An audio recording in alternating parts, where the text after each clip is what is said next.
borom kàbb yi njool nga. waaw li muy def gars yi image bi ñu wër de maa ngi tuub de voilà li nga wër laay wër de.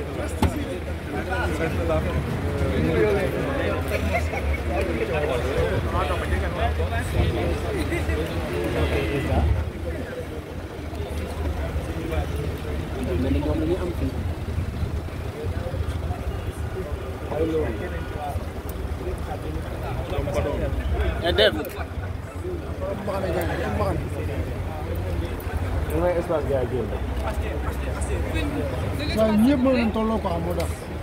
billaay maa ngi nii xoolal. yaa ngi may woo maa ngi nii. yàlla bindee ñu koy ku ne na nga jël li nga moom rek. parce que cas yi ñu tolloon ñëpp bala. loolu rek dañuy tolloon ñëpp ñëpp. dafa mel ne ñoom dañuy am ni waa kii Eza moom it ba ner a nekk série boo xam ne. non man de xoolal ku ne wërsëg ngay jël rek.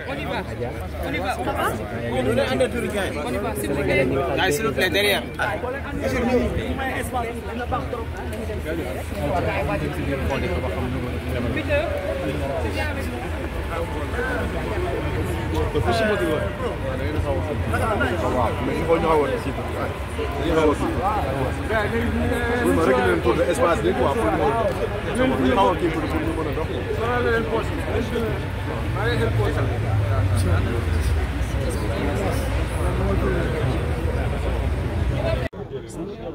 Alors bonsoir mesdames.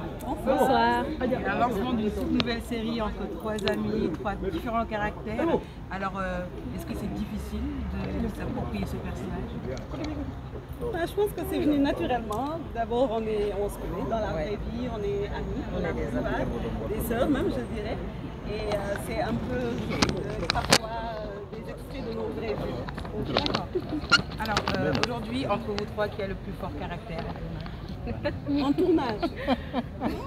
Est-ce qu'on n'est pas un peu toutes pareilles? Oui, je pense bien. Ça va, on se complète franchement. Voilà. Je crois. Ouais, on se complète. Alors aujourd'hui, si vous aviez un appel à lancer à l'endroit des téléspectateurs de la RTS, quel serait-il par rapport à la série? Bon, c'est une série assez nouvelle. C'est vrai qu'on nous voit. Bon, ça va être de nouvelles facettes de nous trois. Mais comme elle a dit, on est toutes des amies. On se connaît depuis très longtemps. Donc, bon, dañuy lancer rek téléspectateurs, on les appelle à être captivés par la série et on espère que ça va plaire, Inch'Allah. Si aujourd'hui il y aurait quelque chose qui a un plus comparé aux autres séries qui existent déjà, quel est le secret de cette série? Je pense que ce sera la première fois qu'on voit des histoires aussi réelles, campées dans des vraies vies de gens de notre tranche d'âge, c'est-à-dire la trentaine un peu plus avancée, qui sont confrontés à, on va dire, à certaines barrières, qui essaient de quand même garder leur identité de Sénégalaise, parce que c'est très important pour nous, on est des Sénégalaises. En tant qu'actrice, on est des Sénégalaises en tant que personne et c'est également ça le message qu'on veut faire passer. C'est voici notre Sénégal aujourd'hui, là où on se trouve et voici notre façon de le raconter. Et un dernier mot à l'endroit des internautes de la RTS. Mais c'est surtout aussi que ça va montrer la sororité entre quatre femmes et qui se soutiennent dans toutes les épreuves en fait. Donc ça va être très intéressant de voir comment est-ce qu'on évolue et on se soutient ensemble. Merci beaucoup mesdames. Merci. Bonne soirée et ne ratez aucun épisode. Dina gën a am tamit ay histoire yoo xamante ne jigéen yu nekk dinañ si gis seen bopp. Dans la vraie vie ndar-ndar nga. waaw ndar-ndar laa je suis née à. Et dans la vraie vie aussi ku bëgg wàññi. waaw loolu moom dafa leer ci jigéen rek. comme jigéen ñi commandé wala c'est toujours à la sénégalaise. Ah non à la sénégalaise.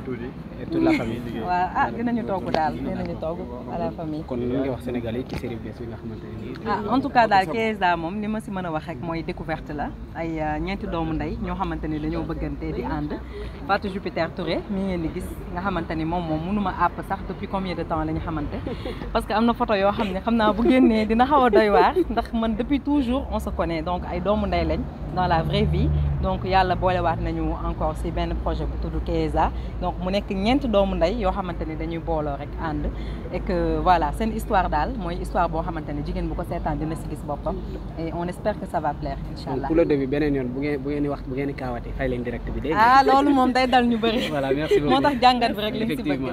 merci beaucoup. Merci beaucoup. Merci beaucoup. Alors bonsoir mesdames.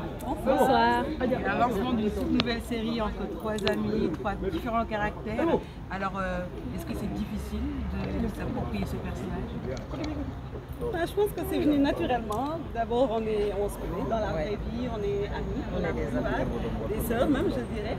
Et c'est un peu parfois des extraits de nos vraies vies. Alors aujourd'hui, entre vous trois, qui a le plus fort caractère? En tournage. Est-ce qu'on n'est pas un peu toutes pareilles? Oui, je pense bien. Ça va, on se complète franchement. Je crois. Oui, on se complète. Alors aujourd'hui, si vous aviez un appel à lancer à l'endroit des téléspectateurs de la RTS, quel serait-il par rapport à la série? Bon, c'est une série assez nouvelle. C'est vrai qu'on nous voit.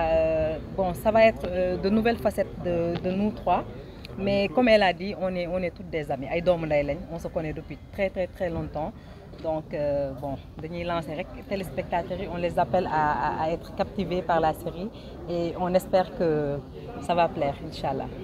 Si aujourd'hui il y aurait quelque chose qui a un plus comparé aux autres séries qui existent déjà, quel est le secret de cette série? Je pense que ce sera la première fois qu'on voit des histoires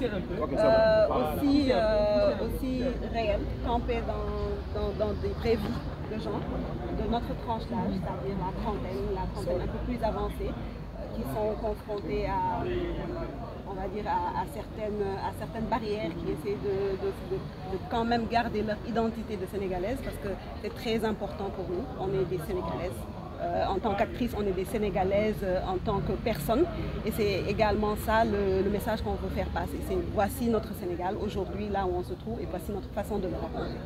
Et un dernier mot à l'endroit des internautes de la RTS. Mais c'est surtout aussi que ça va montrer la sororité entre 4 femmes et qui se soutiennent dans toutes les épreuves en fait. Donc ça va être très intéressant de voir comment est-ce qu'on évolue et on se soutient ensemble. Merci beaucoup mesdames. Merci.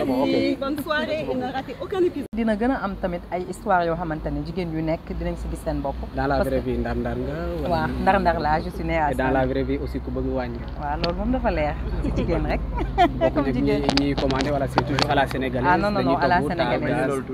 Et toute la famille. waaw ah dinañu togg daal dinañu togg à la famille. kon lan nga wax sénégalais ci série bees bi nga xamante ne en tout cas daal Kéza moom li ma si mën a wax rek mooy découverte la ay ñeenti doomu ndey ñoo xamante ni dañoo bëggante di ànd Fatou Jupiter Touré mi ngeen di gis nga xamante ni moom mënuma àpp sax depuis combien de temps la ñu xamante parce que am na photo yoo xam ne xam naa bu génnee dina xaw a doy waar ndax man depuis toujours on se connaît donc ay doomu ndey lañ dans la vraie vie donc yàlla boolewaat nañu encore si benn projet bu tudd Kéza donc mu nekk ñeenti doomu ndey yoo xamante ni dañuy booloo rek ànd et que voilà seen histoire daal mooy histoire boo xamante ne jigéen bu ko seetaan dina si gis boppam et on espère que ça va plaire inchallah. pour le début beneen yoon bu ngeen di wax bu ngeen di kaawate fay leen direct bi dégg ah loolu moom day dal ñu bëri. voilà merci beaucoup moo tax jàngat bi rek lañ si bëgg. effectivement merci beaucoup. merci beaucoup jërëjëf merci beaucoup. da nga am problème ci sa biir néegu sëy moo xam kattan bu néew la wala manqué man yu wala sax jafe-jafe yi gaaw a daanu seen gaam kàttan nag dafa ñëw pour saafara leen bépp tawat bu nga di jàkkoonteel ci seen néegu sëy